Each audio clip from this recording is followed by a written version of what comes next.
I like to draw a comparison between having the zeal for God and being a member of the United States Navy SEAL. So I was looking at their motto, and it says something like, the easiest day was yesterday, and it pays to be a winner. If the easiest day was yesterday, that means you're ready for the challenge for today. It's only in Christendom that I see people not wanting to do much, but they still want to be a winner because Jesus has won. The Bible encourages us in the book of Romans chapter 12 verse 11. It says, do not be slothful in zeal, be fervent in spirit, serve the Lord. You can't have a slothfulness when it comes to the zeal for God. Zeal for God is very important because that tells the thermometer of where you place God. Is it low or is it high? Is it appropriate? That your zeal kind of show that. When David was talking to his son Solomon in the book of 1 Chronicles chapter 28 verse 9, and he kind of gave a summary of what a zeal for the kingdom is supposed to be. He told his son, he said, and you, Solomon, my son, know the God of your father, serve him with a whole heart and a willing mind. For the Lord searches all hearts and understands the plan and thought. If you seek him, he will be found by you. But if you forsake him, he will cast you off forever. To break it down, having a zeal for God means that you first have to know God. If you don't have the right concept of who God is, then you cannot have a right attitude to God. You will have the right attitude when you know God, and when you know God, you will have a zeal that is perfect for him and for the things of the kingdom. So the danger we now have is people who have zeal that doesn't even have knowledge.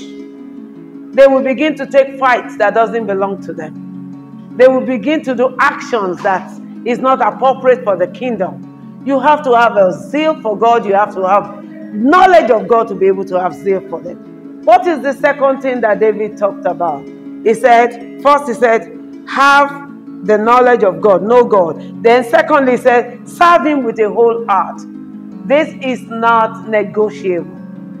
When you serve God with your whole heart, that means you are giving it all that it takes.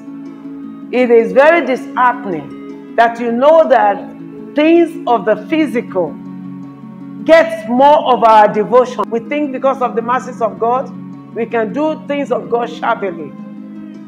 But that's not appropriate, especially in the word of God. And David knows that. And that's why he began to warn his son that if you are going to be successful when it comes to the things of God, you have to serve him with your whole heart. Anything we are doing for God, brethren, we have to do it with all that it takes to be called us. Because that's all God demands of us. Not half, not 70%, not 20%, not even 95%. All of your heart, all your energy, all that it takes. That is. Then the third thing he said that, I know you will know God. You will know what to do. When you know what to do, do it with your whole heart. Thirdly, you have the willingness. It is one thing to know what to do. It is one thing to have the energy to do what you have to do. It is one to have the time to do, but it's another thing to have the willingness. A lot of us put our personal display against the willingness to serve God.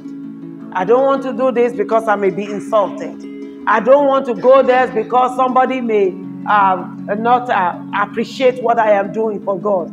It is not about you, my sister. It's not about you.